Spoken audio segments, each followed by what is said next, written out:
E aí, gente boa, tudo bem?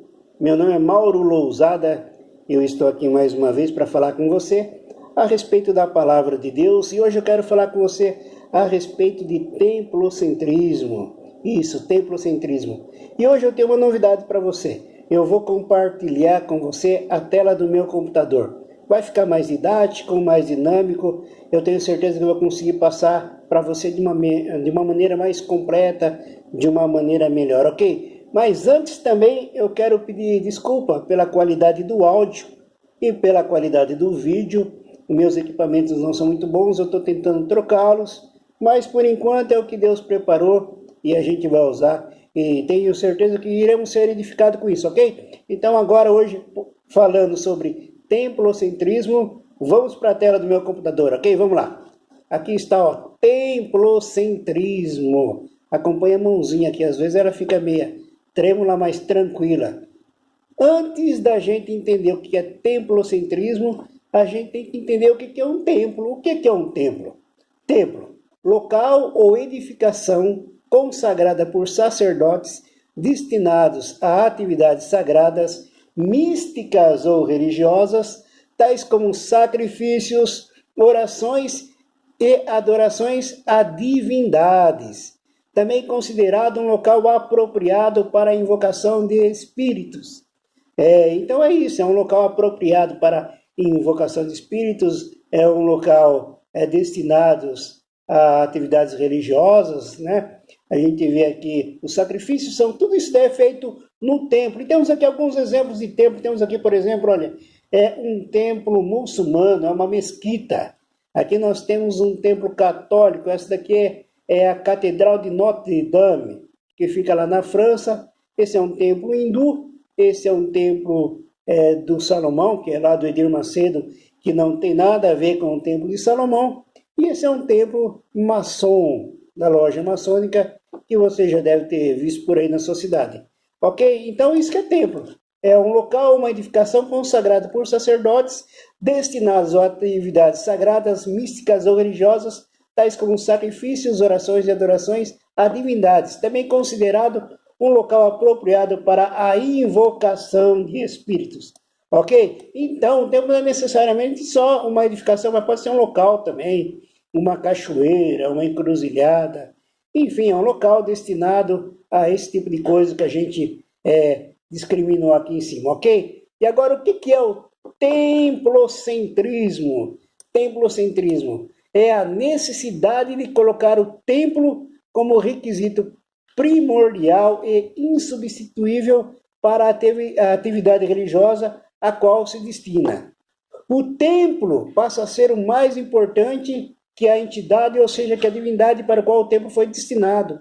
O templo passa a ser o centro da fé e do culto. No templocentrismo, toda e qualquer atividade religiosa realizada fora do templo torna-se ineficaz e irrelevante. Agora aqui comigo, olha.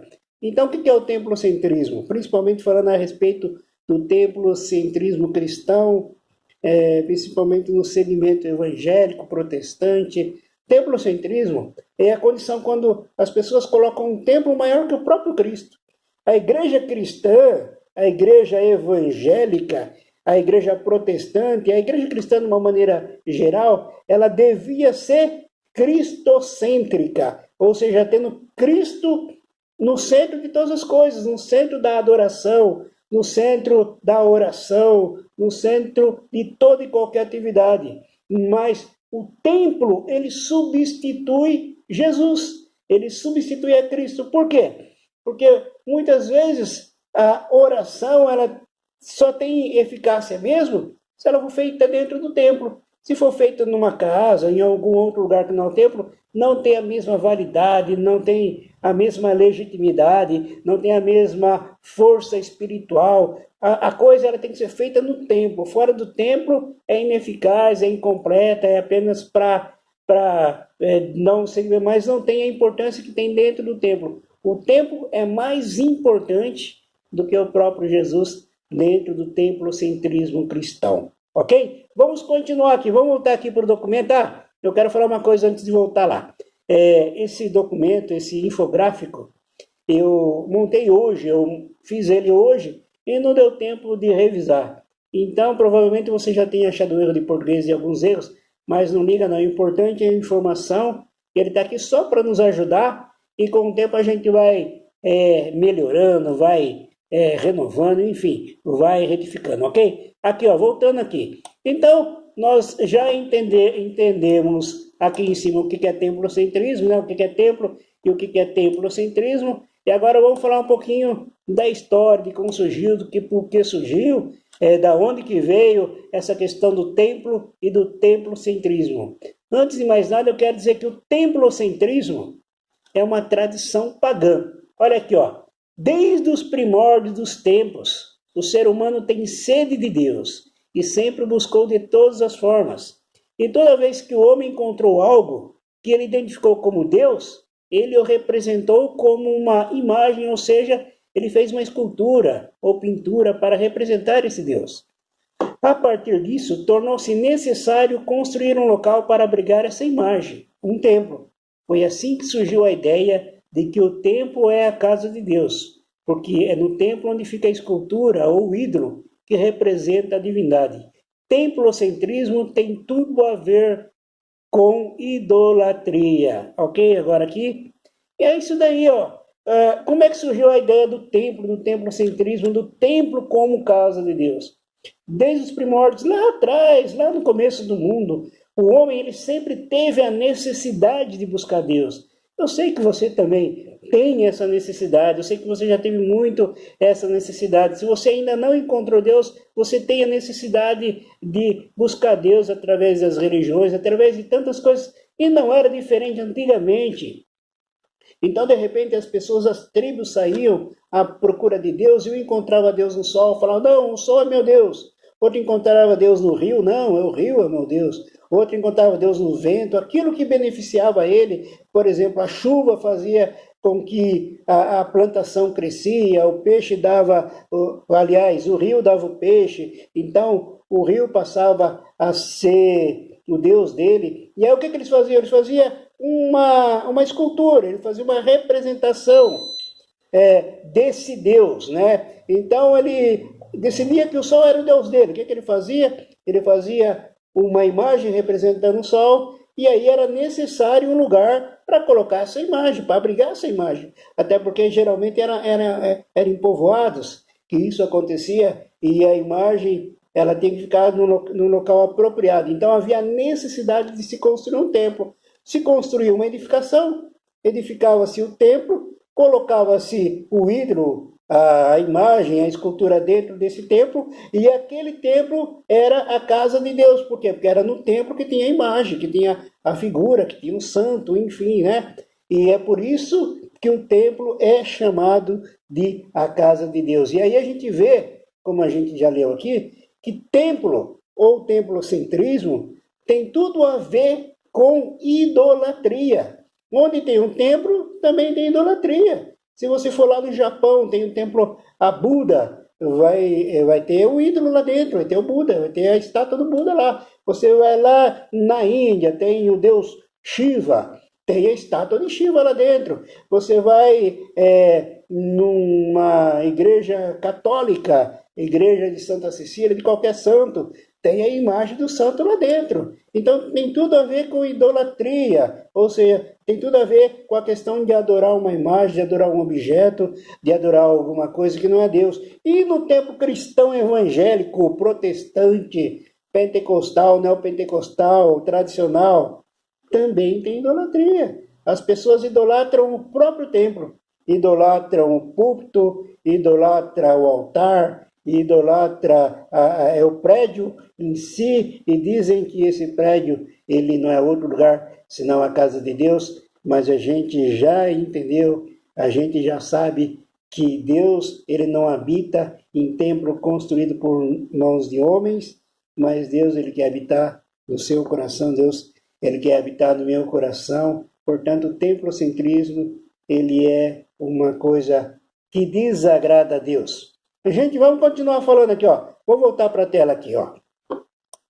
Os primeiros templos, aqui, os primeiros templos surgiram na antiga Babilônia, com Nimrod, que era filho de Cuxi. que era filho de Cã, que era filho de Noé, ou seja, era bisneto de Noé, esse tal de Nimrod. A Bíblia retrata ele como um dos grandes homens, ou o primeiro grande homem da terra. Foi ele que fundou a cidade de Nínive, e ele fundou várias cidades lá, ali na região da Babilônia, né? E a própria Torre de Babel, que vocês leem lá em Gênesis, que tinha o intuito de chegar até o céu, também era uma espécie de templo, né? Também tinha a sua idolatria dentro, é uma espécie de templo. E começou muito antes de Israel, muitos anos atrás, lá na Babilônia Antiga, bem antes de Nabucodonosor. Continuando aqui.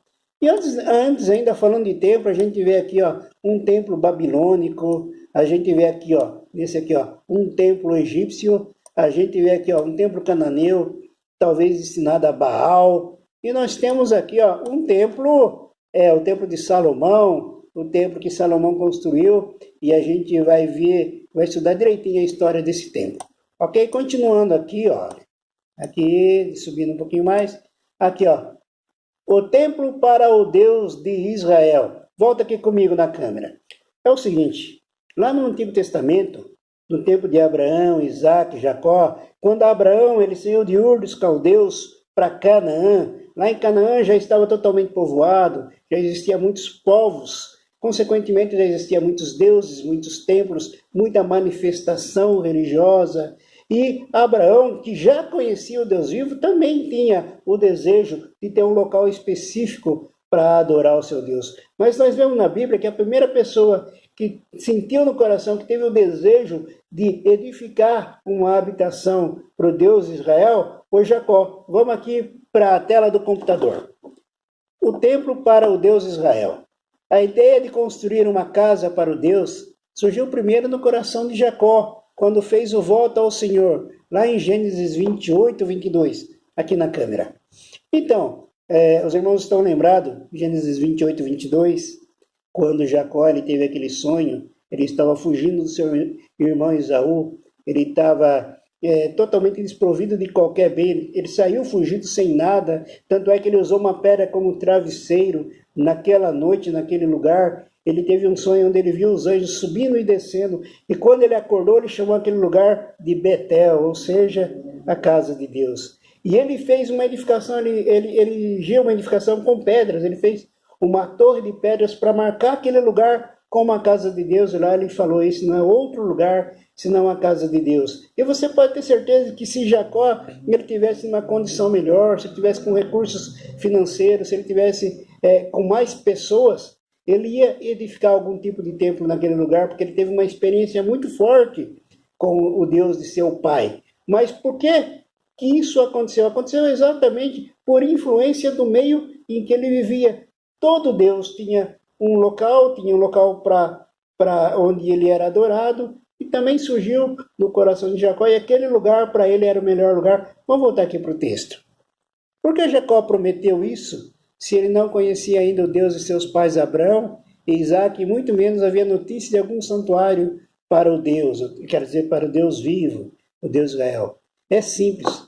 Jacó residia nas terras de Canaã, que era habitada por povos que cultuavam falsos deuses, feito pelas mãos dos homens. E Jacó, mesmo sendo escolhido por Deus, não se desvencilhou tão cedo desse costume pagão, onde até mesmo a sua família, sob a influência do paganismo cananeu, servia a deuses estranhos. A gente vai ver aqui em Gênesis 35, do 2 ao 4. Para o povo cananeu era comum construírem templos para seus deuses, onde também lhe ofereciam sacrifícios. Muito tempo depois, o desejo de construir uma casa surgiu no coração do grande monarca de Israel, ou seja, de Davi, quando percebeu que ele habitava numa linda casa de cedro importado, enquanto a arca do Senhor habitava em tendas. Mas teria o grande Deus pedido que seu povo construísse uma habitação para ele? Aqui comigo, aqui na câmera. Então a gente vê aqui que a primeira vez que alguém quis construir um templo para o Deus de Israel foi Jacó, naquela passagem de Gênesis 28. Depois, mais para frente, bem mais para frente, quando Davi era o rei e ele construiu o seu castelo, ele também queria construir um lugar, um templo para abrigar a Arca da Aliança. Porque veja bem, Deus ele era representado no Antigo Testamento pela Arca da Aliança. A Arca era a presença de Deus. Então essa arca ela ficava dentro do tabernáculo. A gente pode falar sobre o tabernáculo de uma outra vez, mas ele ficava dentro de uma tenda, de um tabernáculo. E Davi queria construir um local para colocar a arca. Aí, esse local, esse templo seria o templo de Deus, porque seria colocado a arca de Deus. Vocês veem como tudo é uma questão também de idolatria? No templo pagão, nos templos pagãos, era colocado estátuas, né? Era colocado ídolos, era colocado pinturas, era colocado objetos que representavam a divindade, e não era diferente e não era diferente da ideia de Davi. Davi queria construir um local para colocar a Arca da Aliança, para colocar um objeto também, objeto que depois sumiu. Isso daí a gente fala numa outra parte também. Mas era a ideia, era construir um local para colocar a Arca da Aliança. Ok? Vamos ler mais um pouquinho aqui. Aqui, olha. Quando o Senhor tirou o seu povo de Israel do Egito para introduzi-lo em Canaã, deu a seguinte ordem: e não andeis nos costumes das nações que eu expulso de diante de vós, porque fizeram todas essas coisas, portanto, fui enfadado deles. Levíticos 20, 23. Muito embora o Senhor tivesse feito tal pedido, vemos que ele não foi obedecido. Ao tomar posse da terra prometida, depois da morte de Josué, o povo de Israel acabou por andar nos costumes cananeus, seguindo a outros deuses que o Senhor havia terminantemente proibido, e por isso sofreu a reprovação de Deus por muitos anos, até o cativeiro babilônico, onde foram curados da idolatria. Mas 2 dos vários costumes cananeus prevaleceram em Israel, como veremos a seguir, muito embora fosse contrário à vontade de Deus. Ok? Aqui para a câmera, é isso daí. A gente vai ver que o povo de Israel, ele era um povo de altos e baixos.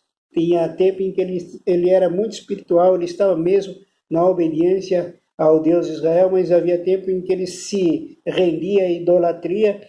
E aqui no final a gente vê que 2 costumes pagãos, eles continuaram sendo praticados por Israel mesmo após a Babilônia. E é praticado até hoje, tanto por Israel natural, quanto por Israel espiritual, que são os cristãos, que são os herdeiros da promessa, que são aqueles que aceitaram Jesus como seu Senhor e Salvador. E esses costumes a gente vai falar no próximo vídeo, que eu posso adiantar para você, que ele tem tudo a ver com o templocentrismo.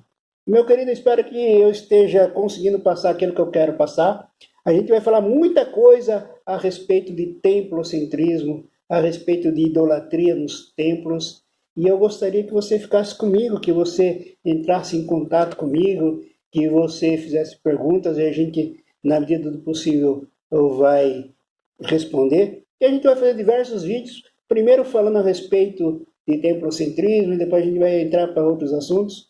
Mas amanhã teremos um novo vídeo falando e dando sequência a esse assunto, que é templocentrismo. Eu agradeço pela atenção, muito obrigado por ter assistido esse vídeo. Se você gostou, indica para os seus amigos. Se você não gostou, só dá aquela mãozinha para baixo lá no YouTube, ok? Beijão no seu coração, até mais, Deus abençoe.